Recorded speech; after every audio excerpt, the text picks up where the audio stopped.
12, Well, 12, 12, 12, 12. Yes. You sound like a Seahawks fan right now, Clarkey. Welcome back, Instigating with Welcome. Clarkey and Drury. What a wild week it's been in the Toronto sports scene. We're very pleased to be joined by our friend Mike Gentile, Sportsnet producer, host over on the Fan590. You can follow him on social media, of course. He does a great job over there. We're going to dive right into this because we got a lot of ground to cover here. And boy, Mike, I wish that Environment Canada had given us a tornado warning on Sunday night, because I don't think anybody was ready for the whirlwind that we've been through over the last 72 plus hours in Leafland. Let's just start with obviously Sunday night's news and then Monday's confirmation and introductory press conference where Keith Pelly introduced Matt Sundin and John Chayka as the new front office that will lead the Toronto Maple Leafs forward. When you heard this news that it was official, what did you make of this? So we had an idea because there was a lot of rumors about it, but we all assumed, because remember when it first started, the story was they may not hire two people. They're going to hire one for sure. Let's see what happens, blah, blah, blah. Sundin's name comes out. Now they're waiting on him. And it was clear that this wasn't a ambassador role. This was going to be something big.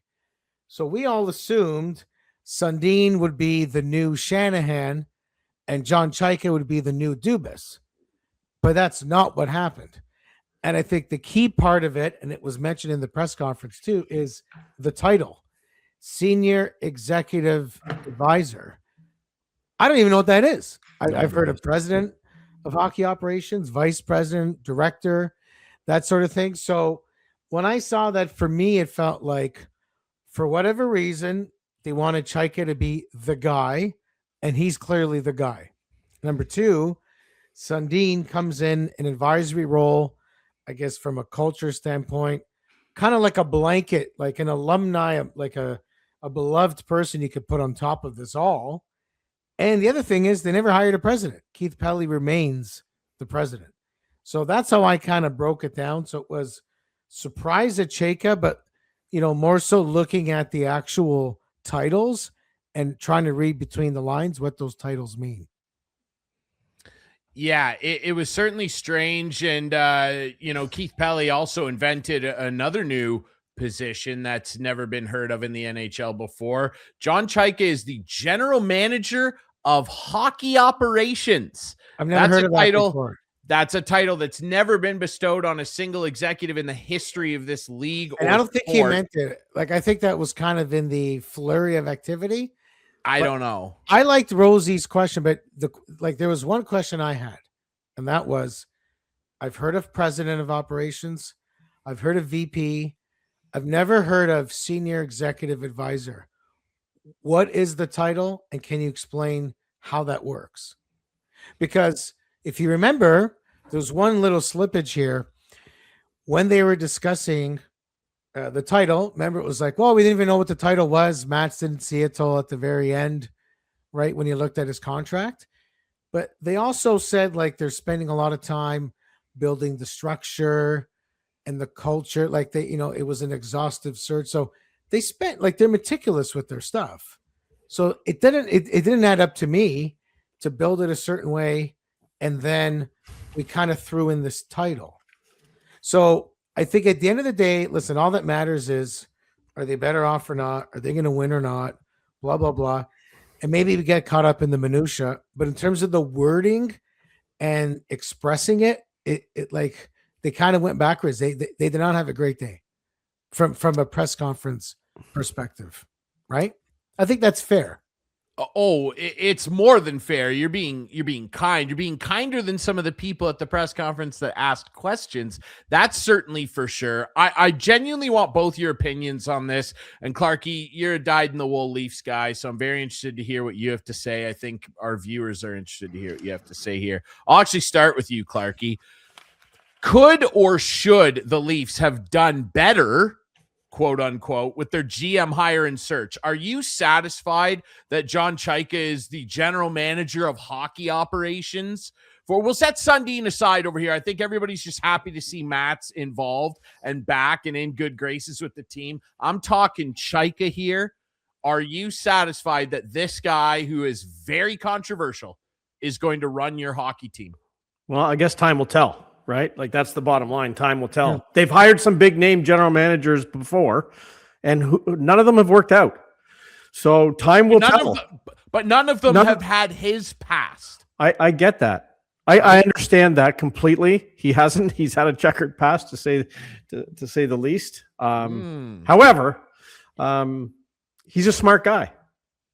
I firmly think he's a smart guy, and hopefully a good hockey guy, and he can do the job that's been set upon him to win a Stanley Cup. Do everything he can to win a Stanley Cup. Can he do it? I don't know. There's no winning pedigree here. That's for sure. I think in 4 years in Arizona, he made like 40 trades. None of, no awful ones, but no great ones. Some pretty awful ones, some very awful ones, actually, I would say. Taking out a bunch of dead salary cap money of guys that never even put the jersey on. But look, we'll dig into that more. Like, I'm curious your thoughts, Mike. Like, when you hear the name John Chayka, Maple Leafs GM, your first thought is what? Well, I didn't see it coming, right? So why not? You didn't see it coming before all the leaks. Let's say that. Yeah, that's what I meant. Because the leaks were plentiful. Yeah, no. Once his name began to be leaked, I thought that's not a name that I would have offered up and thought. That's a great picture. Anyone watching, Keith, what's he doing there? Anyway, he looks like a Muppet. I was perplexed at the name at first. To Clarkey's point, I kind of agree here in that, on one hand, I don't think it's right to say he's for sure going to be a disaster. We don't know that yet, right? We don't. Yeah. But I'm also not going to sit here and say, what a smart move. No one else saw it coming in Toronto. No.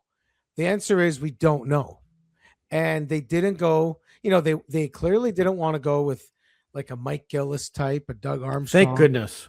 They didn't want to do that. So they wanted to do something a little bit different. Now, with the Devils, they went with Sonny Maeda. Okay. A data-driven guy, but he had just won 2 cups, so he's got some championship experience, and but no general manager experience. No, 0 experience, but recent experience. Yes. This guy has no recent experience and no success. That's right. So it's just it's like a bit of a zigzag. It's a bit different. So I'm not going to loud them by saying it's a terrific hire. We don't know if it's going to be a great hire yet. Time will tell, as you mentioned.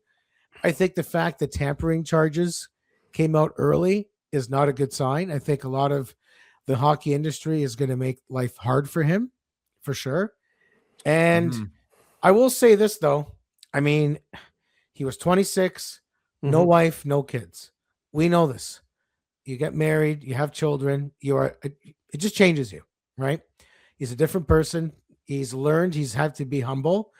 I thought he did a pretty good job of getting bashed across the head by a lot of people and responding. He never, I don't know you guys, he never came across defensive. No. He almost came across like, I deserve that one. I saw it coming. And his line of like, nothing I could say here is going to do anything. It's all about the work.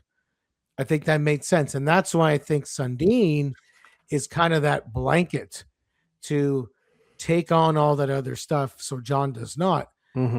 Mind you, I don't think Sundin is the greatest spokesperson in the media with interviews and that sort of thing, but he does bring something else to the table, right? There are credentials there that they love. I thought, to answer your previous question, to go out there and talk about building a championship team and all that sort of thing, and not a lot of people agree with me on this one, but to not have one member of your staff having won a cup before kind of irks me a little bit. Like, I don't know how people preach something when they have not a single person that's done it before. Now, Shanahan's won cups, and where did that get them, right? So maybe I'm exaggerating, but that kind of stuck with me a little bit. And by the way, just on Chayka, I thought about this earlier today. He ain't going to be worse than Brad Treliving. There's no chance that he could be worse. No. I mean, Treliving's run was pretty historical, right? But like I said, but there's no guarantee he's going to be great. I think he's got a lot of work cut out for him personally. The demons he's got to get over, his reputation, like the stuff that Steve Simmons talked about. We could argue his line of questioning or maybe how he went about it, but like that's not fabricated. There's a lot of stuff that's there. No. And then he's got the team. Then he's got no assets, not many picks except the first one. Players that can't be moved. Like it's a tough job. So he's got to get over a lot of stuff personally, and he's got to make it work professionally. It's not going to be easy for him. No. Yeah, that's what I wonder for him, right? And like you said, it's the complaint. It's like Odog said the other day, like complaining time's over. This guy is the general manager. Like this is the world we're living in now, right? So I will say though, like to your point, Gentile, a lot of people like Steve Simmons, like that moment where he asked that question is the most viral moment from the presser for obvious reasons. But for people that are just freaking out that don't like him for whatever reason you have for not liking Cy, I understand. Like, I get it. He's not everybody's cup of tea in the way that he conducts his business. Although I will say in his defense, he conducts his business the same with everybody. Like he goes tough at everybody.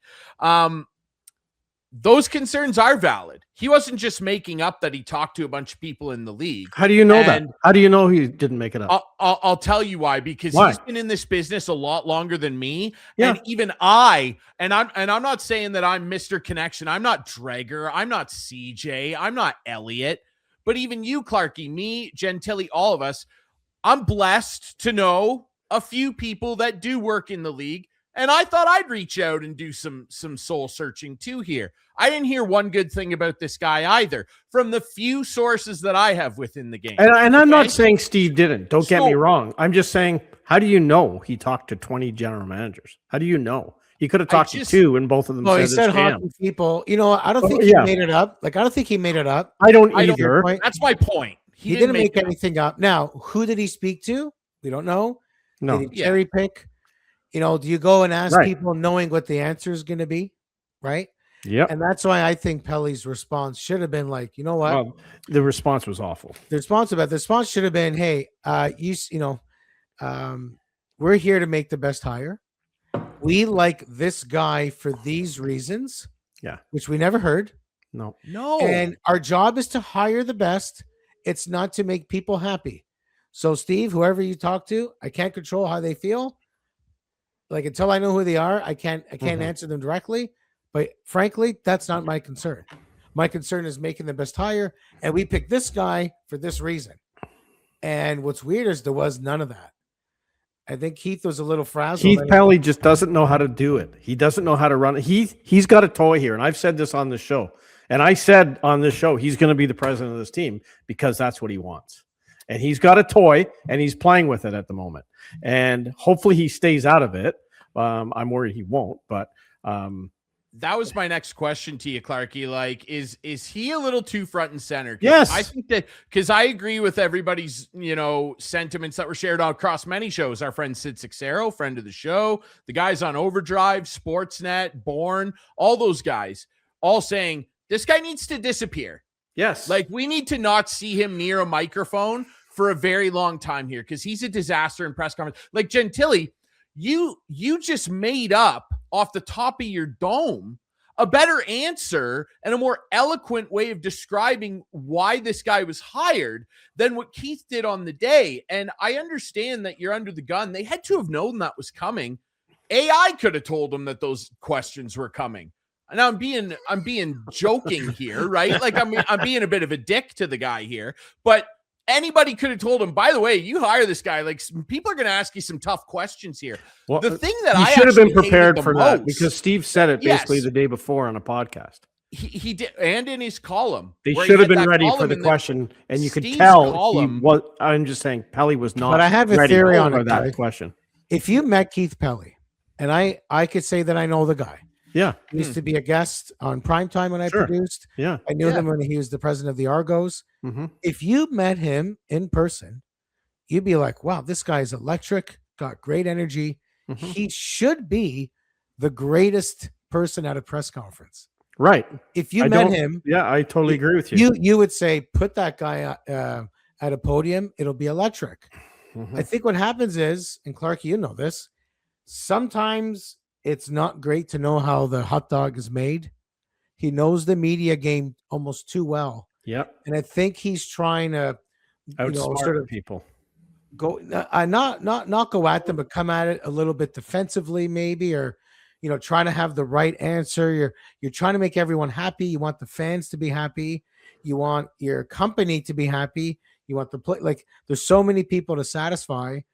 And then I think, it didn't really work out great. And I think him staying out of the spotlight will help, because it's like, when you go to a bit of a company gathering, Christmas party or something, and the boss is just hanging around a bit long, and you're waiting for him to go home, him or her to go home. Yes. And then when they leave, you have fun. Yes. Keith's in a tough spot. No one likes the boss. No one looks at the head of the Leafs and, with any kind of adornment. They can with Sundin because he played. Mhm. So I think Keith, no matter how good or bad he is, he's in a position that fans don't love. And so I think cosmetically, it makes more sense to stay in the background going forward, now that you have two guys that could run it. Yeah, like I think that he's great at like making public statements. I think where he goes off the rails is when people push him on decisions he makes and he gets way too defensive about it. The part of the press conference that bothered me the most, like, again, Steve Simmons, like, that moment is the infamous one from it that everybody has seen, I'm sure. Right. One that actually bothered me far more, because, like, I agree with what you said earlier, Mike. Like, I probably would have asked that question a bit of a different fashion, but that's Cy. That's what he did. Okay. Well, The thing that actually bothered me far more was when respected media veteran Gino Reda, formerly of Junior Hockey Magazine with Chris Clark, got up there and asked a completely valid question to John Chayka. And I agree also with the point you made earlier, Mike. I thought Chayka actually came off pretty okay, outside of the fact that he didn't answer any questions either. He didn't answer a single question he was asked. He deflected, and I'll get into my reasons why I think he did that regarding his past. He didn't answer any questions, but he spoke well when Keith Pelly let him speak. The guy wouldn't shut up. And Gino gets up there and asks a completely valid question. If you missed it, Gino said to ask John, is there any concern for you that since you've been away for 5 or 6 years, you're going to have some catching up to do, some homework, if you will, on some of the players and different people in the league? And Pelly didn't let Chayka answer. And he just goes, he brushed him off and was like, he knows who the players in the league are, Gino. I was like, okay, Keith, like, can we have a little bit of decorum here? It was a valid question, and I think it was. That was actually the moment for Pelly in the press conference that bothered me more than anything, Gentile. Yeah, absolutely. And, it felt defensive right from the start. Nothing ever works when you're on the defense. I think in hindsight, technically, you want to introduce your guys and then kind of step away and let them be the stars of the day and let them do it. And maybe that'll be the case going forward. I thought that question from Gino was valid. And let's be honest, there was nothing that was impossible to answer. Even the Simmons thing, I'll tell you this. I don't mind what he did. I think you could debate how he did it. Maybe you don't use the con artist line, and maybe you don't make it seem personal or whatever. But you know what? If Steve Simmons, when he's not around anymore, and there's no other person like that, I'm sorry, you need like a ball breaker person to at least stir the pot a little bit, put these guys on edge. There hasn't been many, has there? So I like what Steve does. Toronto media. There hasn't been many of those guys. Like, I think, I was talking to someone at work, like Chayka's there, his wife's there, the 3 kids are there. Mm-hmm. It was a bit awkward to do it. So I think you could still ask that question in a different type of way, but still convey the message. And people are getting caught up in the viral part, but the true question is, the one thing about Chayka, no one's sitting here like, I don't know about his draft record. No one's sitting here talking about his trade deadline moves. And like, the only thing people are talking about is what seems to be a shady past. The Getting draft suspended combine. by the league. Yes. And can you trust this guy? Totally legitimate. That's the only thing Yes. people care about. And They- that's what they are. Steve was talking about. He did it in a way that he made himself too much of the story. I get it. Whether that was intentional or not, I'm not sure it was, because if you know Steve, you just don't care. He doesn't does that all care, the but- time, though. That's his thing. Right. He's abrasive. I would say, and some would disagree, probably, he's fair in his abrasiveness. Because, like See, I said the a couple answer minutes ago, made it- he does it everywhere. Like, The answer made the question worse. Like if the Yeah, answer was like, did. wow, did. Steve, I thought something was coming from you today and you nailed it, my friend. Oh my goodness. All right, Steve, this little survey you did, here's the truth. I don't know who you talked to. You know, like you could have had fun with it. For sure. I think the answer ended up, because it was so defensive, it made the question worse as time went on.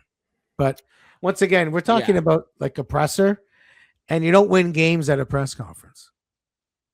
No, like it's good fodder No, for us, but you at the end of don't. the day, you got to go and like get the work done. Yeah. You also So don't if they do lose amazing games. moves, who cares, right? Yeah, Yeah. exactly. Like you also don't lose games at a press conference either, right? And Chayka kind of said that, in he did a very good sit down with Elliott. If you haven't seen that, go watch it, where he was able to get a little more in depth in a far less hostile environment. He went on overdrive the other day. I know there was a huge kerfuffle on the day because he didn't go on Bell's station. He went on Roger. Well, he did. He went on there and talked for quite a long time. Like he's not a day later, but he went on there and he answered the questions.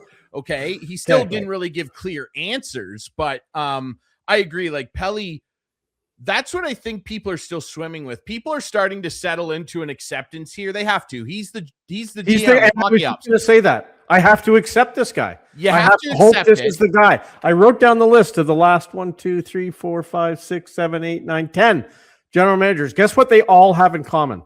They didn't win. They didn't win. Cliff Fletcher, Ken Dryden, Pat Quinn, JFJ, Brian Burke, Dave Nonis, Lou Lamoriello, Kyle Dubas, Brad Treliving, John Chayka.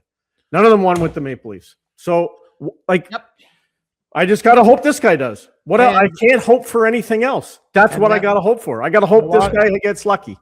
Yes. Yes. Right? Yes. Can I bring up a weird non-sports example here? Yes. You're going to be like, I can't believe this guy's talking about U.S. politics. But just bear with me for a second. When Trump won the first time around, Dave Chappelle was hosting SNL. And he hadn't hosted SNL for years. And obviously they all assumed he was going to lose, and they had a sketch making fun of it. And Chappelle said, you know what? We didn't really think it would happen. We maybe didn't like what happened, but you got to sit back and like give the person a chance and see what happens. You can complain about it forever. At some point, you have to just like let them do their job. And then listen, there'll be plenty of, pardon the pun, data to go over once he starts, and then we can pick it apart. But as Clarkey said right now, and that's was the beauty of the lottery, wasn't just winning it. It made this story go away. People forgot about the presser. They forgot about everything. What a contrast in 24 in 24 hours. 24 hours. 12. I think though, before we hit that, and trust me, we will hit that because it was a shocking moment. Things will swing back to the pessimism from the conference in the coming months because, like you said, Gentile, there's a lot of work to do here. And I think the biggest thing that is still frustrating people that I've talked to, some that are Leaf fans, some that are just league observers, was that Keith failed to answer or give one good trait even of why Chayka is the guy. He didn't even say we like that he's a data guy. Him and his sister co-own a statistics company, a sports statistics company. It's called Staffleets. A friend of mine actually worked for them. It's a great company. And like, for the record, I actually think it would have been a far less controversial hire if they hired Megan Chayka. It would have been far less derided than this. I really mean that. And I love the work she does on TV, but Pelly didn't even bring that up. He didn't give one good point as to why he's the guy. Just, we did our due diligence. He said due diligence 785 times, which was so annoying. Now, again, I want to hit a couple things for people that aren't familiar. what we're talking about with Chayka's checkered past. The Arizona Coyotes, when he was the general manager, he got named. He was the youngest general manager in pro sports history. He was 26 years old when he took over the Coyotes in 2016. A few years later, they got dinged a first and second round pick for illegally working out draft eligible prospects a month before the draft combine. That's a big no-no. You cannot host private workouts. So that they lost those picks. Some people think that his suspension was because of that. It was not. Gary Bettman suspended him and Chayka resigned in 2020. That was the end of his tenure because Bettman suspended him for a year for conduct detrimental to the league because while he was still employed by the Coyotes, he was negotiating a backdoor deal for a position with the New Jersey Devils, which is a big time no-no. You cannot do that. So he got suspended. That's where the checkered past comes in. I'll say this in Chayka's defense, because I know a lot of people are making it his draft record, the trades. Listen, I'm willing to give this guy some grace on just the simple fact that he was running the Arizona Coyotes. Not exactly a banner franchise in terms of stability, resources. I don't know what kind of scouting staff he had available to him down there on a shoestring budget. I know that the ownership, all 50 of them, it seems, were terrible and unstable, pardon me. And I'm willing to bet that he kind of had to ride some waves that a lot of other general managers did not have to ride. So let's give him some the opposite grace of the there. league. The Exactly. absolute, like it was a joke franchise. Yeah. Yes, joke is with a capital J, brother. Right, every day. Hey, are they moving? Are they leaving? Yes. Every day. And you So got to go and like conduct trades and sign a free agent to go play in like a crappy, like it was just we don't know what the setup was there. I would also venture a guess. Our friend Steve Dangle and I talked about this the other day. I would venture a guess that a reason potentially, I don't know this obviously, a reason potentially that he was maybe deflecting from kind of talking about his past, specifically the suspension.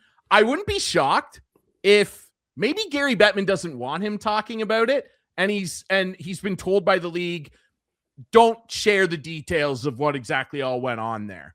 Right. I'm not saying that's for sure, but it's maybe. So let's give him some grace there. That's possible. Gary Bettman, we know, has his thumb on everything. It's very possible that he reached out and said, let's keep a lid on this a little bit. Right. I'm very curious as to how this is going to go, though. And Clarkey, I want to ask you this. You know, I'm sure that everybody kind of saw little snippets from Jonas Siegel's story the other day, CJ's story. And, you know, he's been running a family business that owns a bunch of Wendy's. Like, this guy has business acumen. Like you said, Gentile, this guy's not dumb. Okay. Right. But, you know, Jonas was kind of asking in his article, you can see it there for our viewers, just like how did the Leafs land here? And if this guy's so smart, how come no one else in the league hired this guy? Valid question as well, Gentile. You know, it's true. I mean, why did the Habs end up with Jeff Gorton? Yeah. Or Kent Hughes? Right? No one saw those moves coming, and they weren't hired by anyone else. Like, it's tricky. Like, it's sort of it's like a make or break. Because if it works, you look like a genius. If it doesn't work, it's like, well, we could have saw that coming, right? And that's why you really got to explain yourself well and let the work speak for itself. But it's tricky. It's true. If someone's out of the league for that long, but I mean, you could say that about Mike Gillis. Like, he hasn't been employed since forever.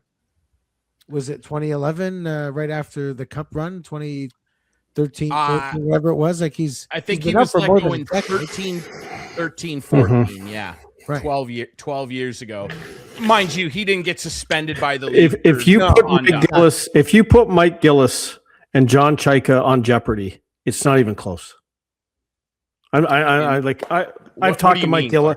Like, Mike Gillis doesn't come across to me as an intelligent hockey guy like John Chayka does. I'm sorry, but he does. Chayka comes across to me when I hear him on interviews as a real hockey guy. I watched and listened to Mike Gillis Sure. fumble the goaltending situation in Vancouver and say stupid things time and time again. And I shook my head and I said it here. If the Leafs hire him, I'm out. I'm like Biz. I'm gone. Fumble it in what way? In what way did he fumble the? They had Schneider and Luongo. Yeah, and they went to a cup final. They went to a cup final with one of them, and then they turned the other one into Bo Horvat. How'd they fumble it? No, they didn't.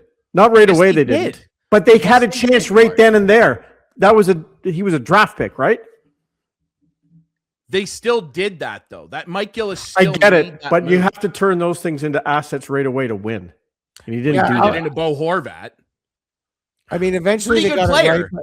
I think the fumbling was more about how they initially handled it and allowed it to be a huge controversy. Yeah, it was a huge controversy. You're absolutely 100%. Right. That's the you gotta manage your.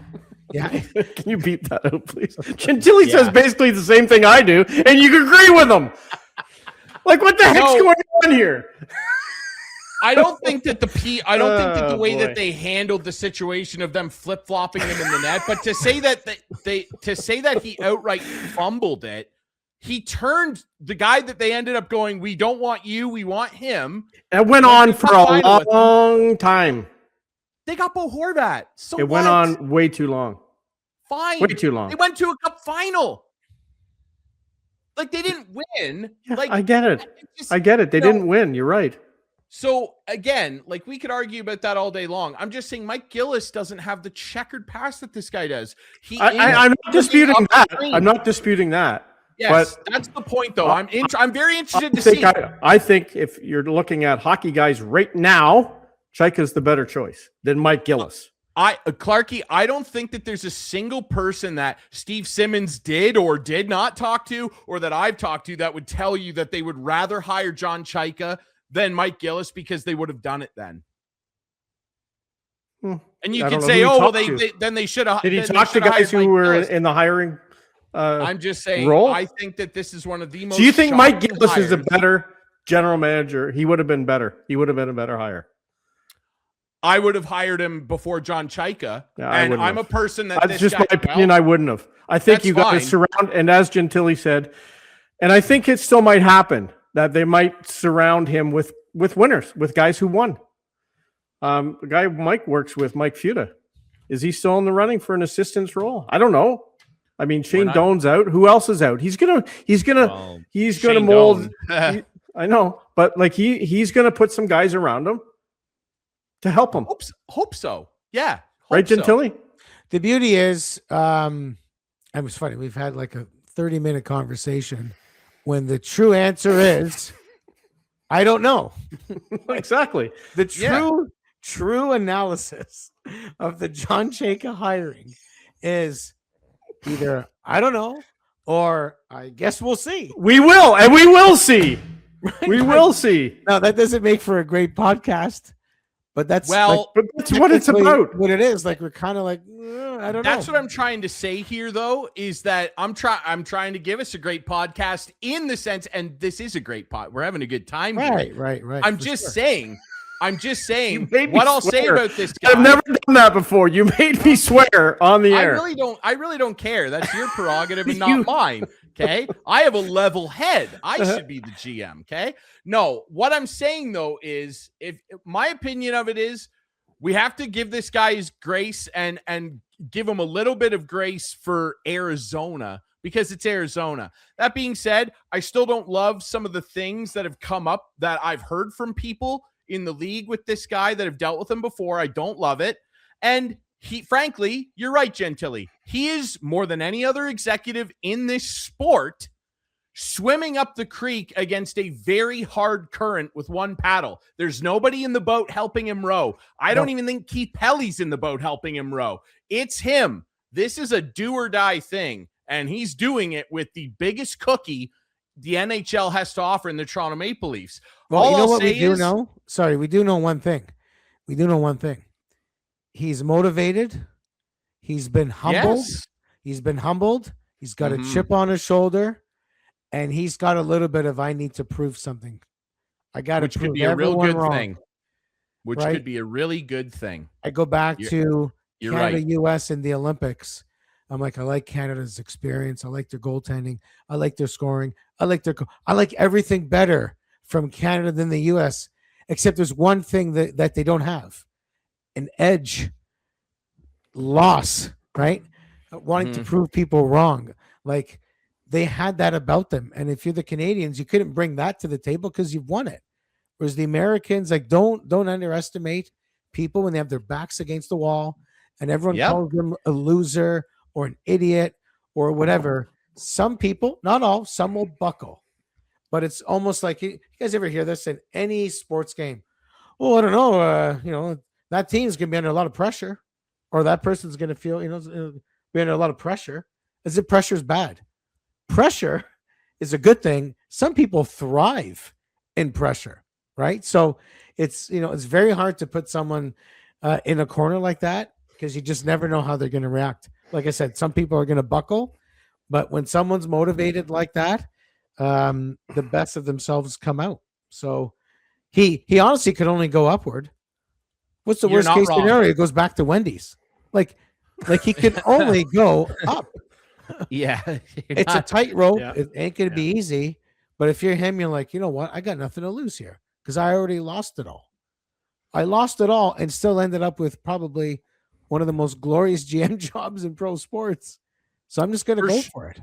I guess the only thing I would say is if it does go sideways, like the skeptics and pessimists, then they're all proven right. Could, then they're proven right, but bigger than that, he will never work in this league again. So that's what's on the line a little bit for him. If you get the big cookie after all of that in your past and you screw up and you crumble the cookie, then people are really going to go see. That's why we didn't do it either. And I'll just close by saying I'm very interested to see how he does. I'm very glad that he's not running my team. Very happy. Right. Couldn't be happier, actually. So that's fine. We'll see. That's fine. We'll see. That's we'll fine. see how he does. We'll However, see. There's that word again. Those two words. We'll see. Fair. We'll see, brother. And do we know he hasn't been offered a job before? Do we know that?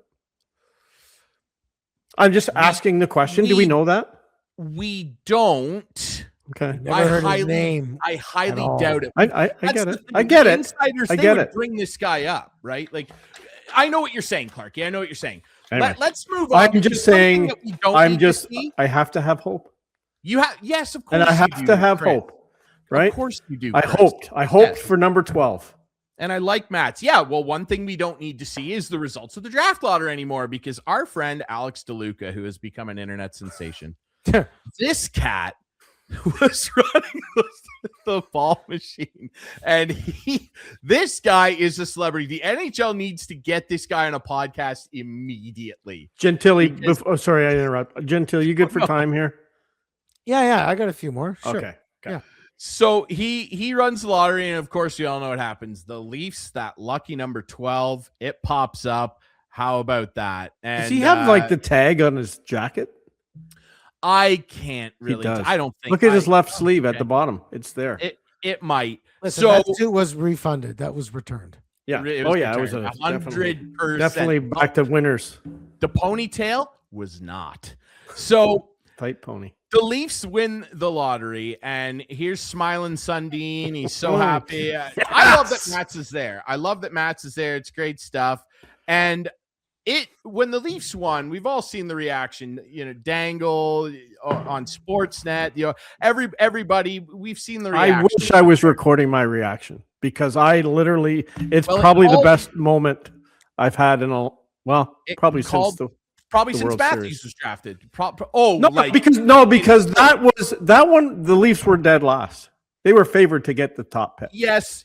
I thought you were going surprise out of nowhere. Surprise. I thought that you were going along the tact of this is the best moment I've had with the Leafs since Matthews. Right. Okay.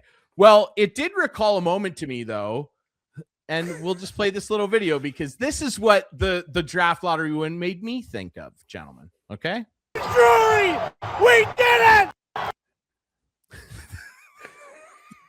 One more time. It's skipping. We did it, Drury! We did it! Clarkey. That was a game 7 between Seattle and the Jays. The George Springer home run. It was. That's your "we did it" Naylor moment. It was. So I thought I watched it at Kate's parents' place. I was playing it for everybody. I'm like, look at this. Like, it's awesome, man. I was happy for you. Gentile, before we let you go, I need to ask you, though, like, you see that number 12 ball come up and you think what? Like, what does getting this pick do for the Leafs? My first one is, you got to be kidding me. This happened. The odds were so much against it that when people say, oh, it's rigged, you almost have to say, well, it sure felt like it.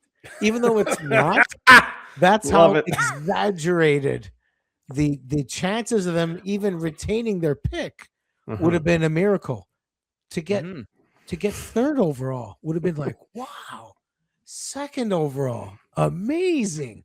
To win it is unbelievable. But I think so. It totally is the perfect timing. It helps them get started. I think there's two things I'd put money on, my life on, that are at like a 99.9, in my opinion. Number one, there's no chance they're trading this pick. You don't think so? I was going to ask you, do they take McKinnon? Do they move? No, zero chance. Zero. You don't go and hold on for dear life and win a lottery and then give it back. Even if there's assets, blah, no. So one is there's no, and it's the new regime. They want Mats and Chayka to be up there with the jersey. Like, they're making the pick. Number one. Number two, follow what we talked about in the press conference. These guys, whether you like it or not, they read the press clippings, social media. They're very into what's being said. The idea of letting McKenna go and like win a cup in San Jose or go somewhere else and be amazing because they wanted to go with a defenseman, it's too risky. They're taking McKenna, and that's it. To me, it is a zero debate issue. They're picking first, and they're picking McKenna. Now, can I make the argument that Wenberg, for example, would make more sense? Stenberg? Absolutely. Sorry, Stenberg. Sorry. Yeah, cut that Ivar one out. Stenberg. You have to cut that one. Can I make the argument that there's other players that could fit? Of course. But Chase they're not Reed, going to. Faroff. Yeah. Yep. They're not doing it. Are you kidding me? You won a lottery when McKenna was available and you don't take him? You know, a team that, I mean, look what happened when they lost a very skilled offensive player off that roster, what it did to them. So I kind of laugh, like no one wanted to admit how much the Marner loss gutted the team, but then everyone's quick to be like, wow, this pick's going to bring us back. Well, they kind of add up to the same thing, in my opinion. So I think there is 0% chance they're trading it. And I think they should take McKenna, and I think they will. It's just, it fell right in their lap. How do you not? Yeah, it's interesting for our viewers. There's the draft lottery order, the top 5: Leafs, Sharks, Canucks. They lose the draft lottery Poor Canucks. again. Imagine they've Vancouver never had the fans. first overall pick. Brutal. Oh, the Vancouver fit, dude. Farhan Lalji's video at the bottom. Ooh. Oh God, people were freaking out.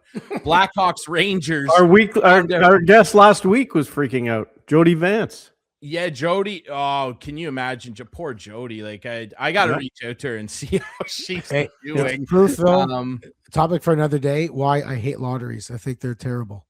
I want them gone too, Gentile.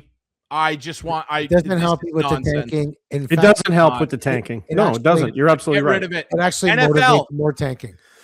NFL, biggest sports entity on this side of the planet. There's no lottery. You're dead last. You pick first. You get more tanking with this lottery. Lottery promotes more tanking because now, because a team like the Leafs, all in it. Yeah, and you know what's the problem with too much of this lottery stuff and what they're trying to do in the NBA as well? It's trying to make more people available. You know what's going to happen if you're on a crap team? You're going to be crappier longer. You're going to be a crap team for a longer period of time.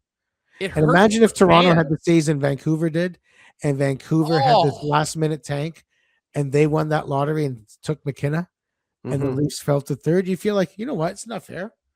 Like this makes no sense. Well, it ended up being the perfect tank because whoever They did finished it- in that 5th position was going to win the draft. Like at the end Yeah. of the day, and it was just lucky for the Leafs. It was that a were there. perfect tank. And people say they didn't do it on purpose. I don't know. Even keeping Berube when it seemed very clear. Well, that's they another were not topic too for another responding to him. day. But I Sounds like think he might keeping be him there sticking allowed around. them to tank. 'Cause Yeah, no Yeah, he coach wasn't bump. trying it's to. like Peter Horachek when they put him in. Right. Yeah, Right. the give a crap meter. Those Yeah. good old days. What, Well, what it'll a be interesting. fascinating time. New GM, What- new oh. advisor, first overall pick. Your captain's gone in 2 years potentially. And Maybe sooner. well, and that was a weird We'll see. story too. You know, It was a weird Maybe story. sooner. Can I add something on that story? Yeah. Please. I read that story. I think a lot of what we're going to see going forward, and Clarkey knows this, having worked with people in our business, whoever writes or prints something has more in the tank. There's always a little bit in the reserve, right? Mhm. Oh yeah. I think the Athletic felt a little bit embarrassed, challenged, called liars during that presser, the AI stuff, the Domi stuff, right? Mm-hmm. I think it motivated them to stick their finger back. And out of nowhere, the very next morning is a story that makes Matthews sound like he's a free agent. Yeah. Last I checked, he's under contract. He's the I captain. understand. He makes all that money. So this whole he may not return in the fall. Yeah, like where's he going to go? If you're going to say he wants to demand a trade, I get it. Right, Then but say he it. didn't say that. So Didn't say that. I'm not denying the story. I'm not denying the source. What I'm saying is, in this whole media schmalzo that we've uncovered, you're going to see some of that stuff happening. People at the Athletic have a lot of sources inside that building, Oh, and yeah. they got Clearly. called out in the press conference. Yeah. For being erroneous, for lying. Which he for shouldn't have done because he was wrong and he was lying. Very But that's- clear Keith was lying. But this is the So- danger. You got to play the media game a little bit. And he so, didn't. For me, He's not personally, playing it well. I could be wrong, but I thought that article the next day was a punchback. I kind Yeah. of felt Yeah. the same way, man. It's interesting. Yeah. We'll dig into it. Good point, Gentilly. Gentilly. Right? You always have Great good point. points, buddy. No, you Yes, guys he are the does. best. Even the That's swearing. why we Oh, even the man. swearing. We were That's cutting why that we out. have There him was no on. swearing. That's why we have him on. Mike Gentile, Sports at the What a Fan chat. This is our 590. best one. Great friend of the show. Thanks for doing this. He brother. We instigated it. appreciate you. You guys are the best. See you, buddy. Thanks, See ya. buddy. There's Mike Gentile of Sportsnet, the Fan Oh, my 590. gosh. Please follow him on social media. He's easy to find on there. Does great work over at the Fan, Clarkey's former stomping ground. Yeah, let's dig into it. I mean, here's a snippet of it for our viewers. I'll read this little piece. Basically, Chris Johnston came out with a report, and look, CJ's a professional, but like Keith Pelly was really trying to crap on them the other day. So I kind of agree. There's a little bit of a kind of, oh yeah, well, this is what we're hearing about your franchise type of move here. The story basically shared that CJ and others at the Athletic are hearing from multiple league sources that there's a chance that Matthews is weighing his options and potentially won't return to the Leafs in the fall. Here's the snippet I pulled out. This is directly from CJ's article. Please subscribe to The Athletic. It's so good. The only sales pitch Matthews needs at this stage is real action, according to sources. Before committing to another season in Toronto, he wants to see a roster that has been meaningfully upgraded through trades and free agency. This isn't about selling him on a fancy 12-point plan or a bunch of vague promises. Seeing is believing. Now, what I will say, too, you have to remember, because look at the statement he put out after the Gudis hit. You would think that Judd Moldaver, who talk about a power broker, he holds an awful lot of interesting cards over the next number of years. He represents Matthews. He represents McDavid. He represents Roman Josi. He represents a bunch of guys who have deals that are declining and could potentially be looking for new destinations. You never know. So I would say that CJ probably has a couple whispers from the agent as well, right? So what did you make of that, Clarkey? Because look, Gentile's right. Like he's like phrasing it like, oh, whether he'll return in the fall. He is under contract for 2 more seasons. Yeah, I thought it was kind of definitely a weird story. There was no quotes from anybody. There was no. I don't know. He's not quote the source. Yeah, I understand. Why can't you say an unknown source said this? He didn't say anything like that, from what I gather. He didn't put it in quotes, but no, he didn't. He did say those little quips according to multiple sources. That was that sentence was sprinkled throughout the story. I know what you. I don't know. Right? I don't want to disparage anybody here and say that it's all made up, but I think Gentili's right. I think they felt a little heat and didn't like what happened, and they thought they're going to kick back. And again, like, he's under contract. Like, I don't know. But then again, though, Matthews does hold a lot of power in that he has a full no move. So if he did want to trade it, he would be the guy coming to the Leafs, not the other way around. 100%. And you know what? His value might be the highest it's going to be right now with 2 years left. Maybe. If he has another bad year of 40 goals. Well, he didn't have 40 goals, though, did he? He had 26 or 7. Yeah, but hurt a lot of the year. But, like, I'm just saying, like, okay. Yeah, I know. That's what I'm saying. What if he's hurt again next year? What if he only scores 20 goals next year? Well, we've talked ad nauseum on this show about my concerns about this guy's health. I want this guy to be healthy because we see what he does, right? Like, you want that of any star player. And McKenna will come in and play with him, probably. He'll probably play with him. There's a good chance that kid goes back to college, man. I would not, if I'm the Leafs, I would not force feed this kid into the NHL. I would actually go as far as saying, and look, I'm not a scout, guys, but I see a lot of amateur scouts come through the building I work in. Okay. I was told by a number of scouts, some with NHL teams and some that are just with central scouting, that there are very few players in this draft that can play in the NHL next year.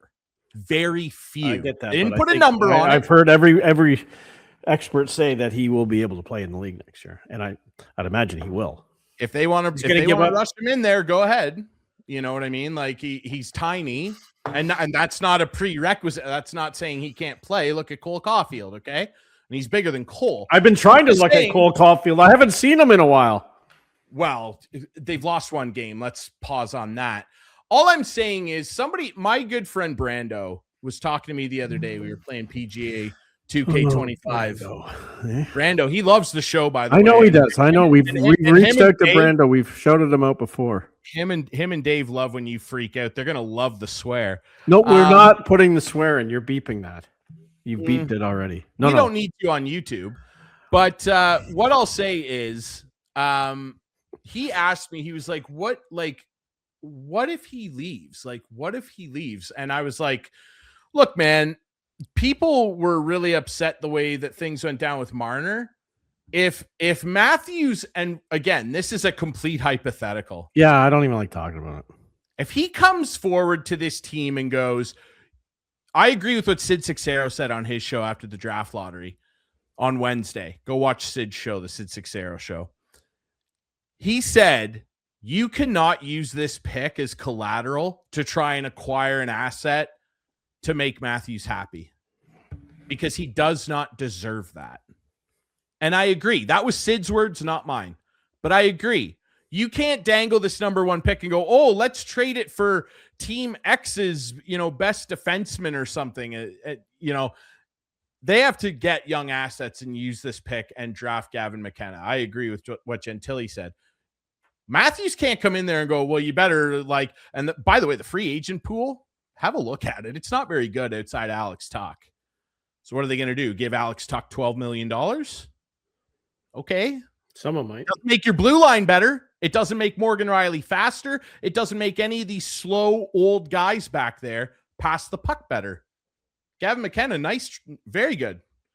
But if Matthews does come forward and go, I think I'm out, I got to say, he might be more hated than Vince Carter. Genuinely. Because hypothetical. Well, the notion, it is a hypothetical, but the notion to come forward and go, the second it gets hard here, after I whined and complained, allegedly, to be the captain, and then they gave it to me. I'm hurt. I'm in Germany. I've had a couple down seasons after a great 69 goal and 60 goal year. Like, what hasn't this franchise given him? I don't want to sign 8-year deals. You better give me 4 or 5. Okay, yeah, we'll do that, Austin. And then for him to come forward and go, actually, you know what? Check, please, which is his prerogative as a player. He could do that.